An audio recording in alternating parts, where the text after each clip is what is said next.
Hi everyone, it's Elise and welcome to my channel, Elise Between the Ears.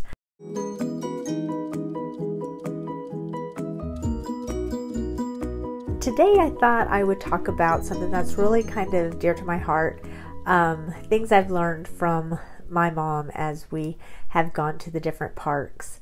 And I've kind of made a list of different things that we've learned throughout the years traveling and going to either Disneyland or Disney World, or even just different vacations, things that are important to know. I mean, if you're traveling with either your grandparents or your aging parents, if it's your first time, you may not quite know like what to expect, or things that you may want to remember to bring.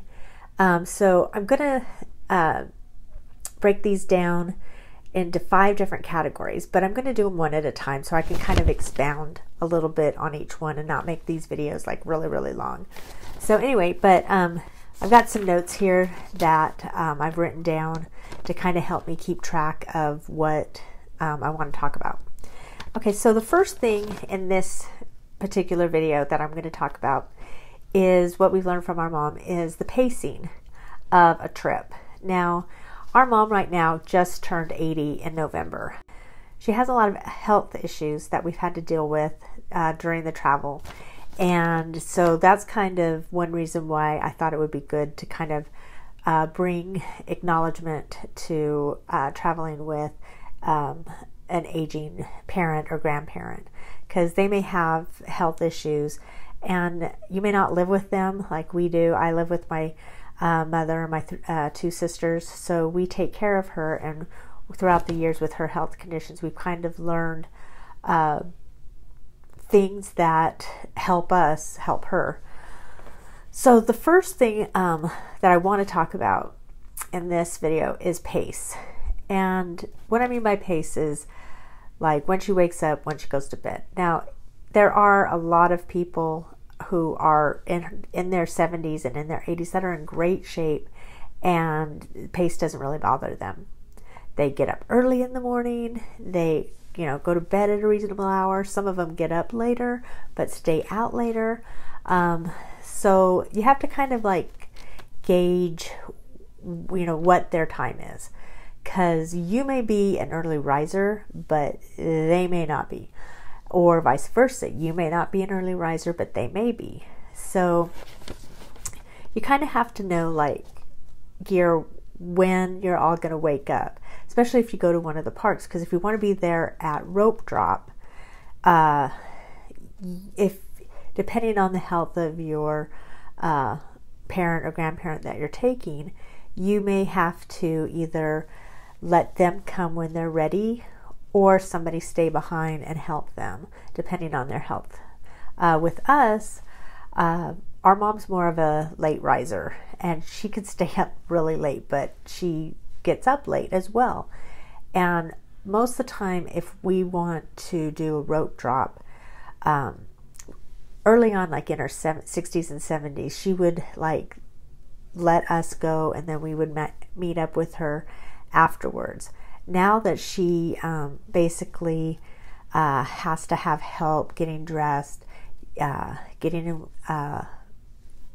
in her wheelchair and everything, at least one of us out of myself and my 2 sisters have to stay behind and help her get ready to go out for the day.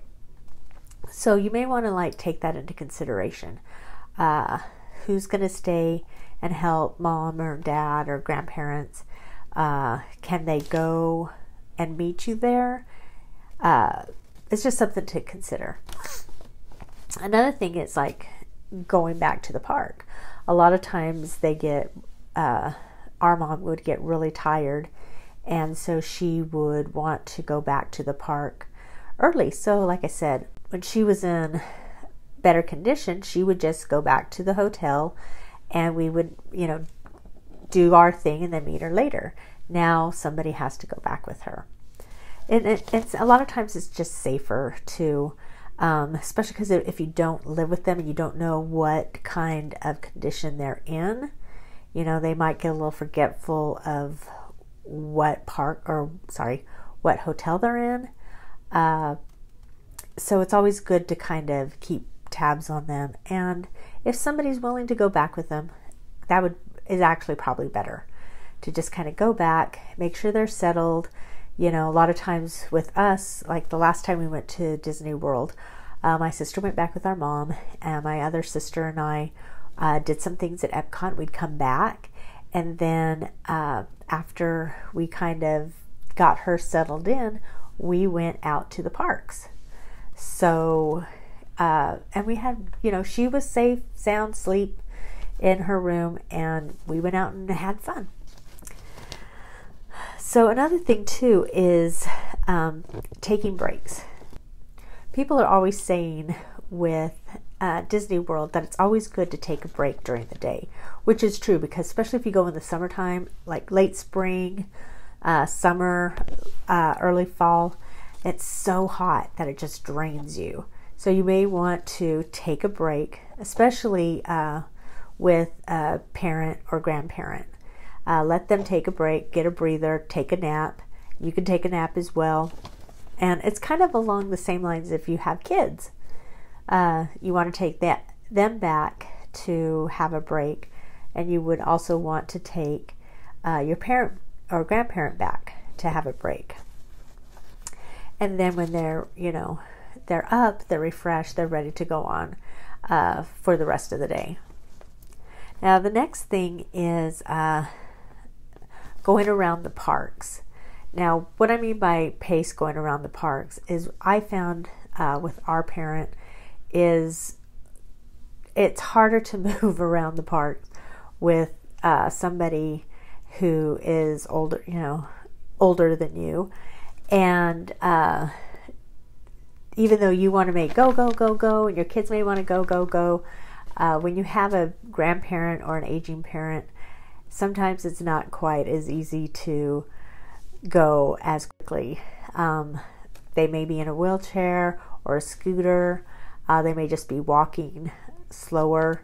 And you have to be prepared for that, because some people, they don't think about that. They don't think like, oh, mom seems really healthy and strong, but if you don't live with them, you may not realize that they may not be as fast as they used to be, the year before when you were with them.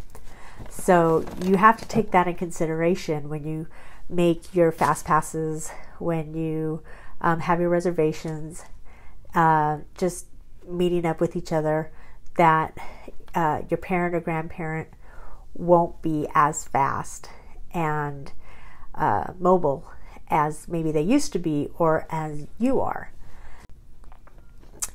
Also, eating as well, because when you go out to eat, I don't know about you, but my mother, I love her to death, but she sometimes is the slowest eater. But I mean, it's fine, because while she's finishing up her meal, we're all talking, especially if we're with family that we haven't seen for a while. We can kind of catch up, and she's catching up, but she may be the last one eating. And I found, like, with most elderly people, that they do have a tendency to eat a lot slower. And also it may be the time that they want to eat as well. I'll go into that in another episode. But so those are the main things that I wanted to talk about with a pace of taking your parent or grandparent, is when they wake up, when they go to bed, taking breaks during the day, going around the park and eating. And I know this is, kind of common sense, but like I said, with some people who don't spend a lot of time with their parents, they maybe moved away, and they talk to them a lot on the phone, but they're not really with them day in and day out. Well, some people are, and they really know their parents really well, but some people don't.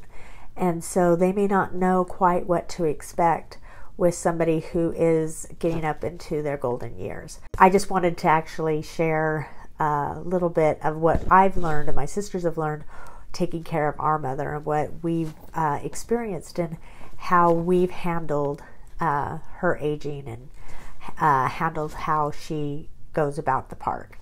Anyway, so the main thing that I want to point out is that with a parent or a grandparent, when it comes to pace, basically the main word is patience.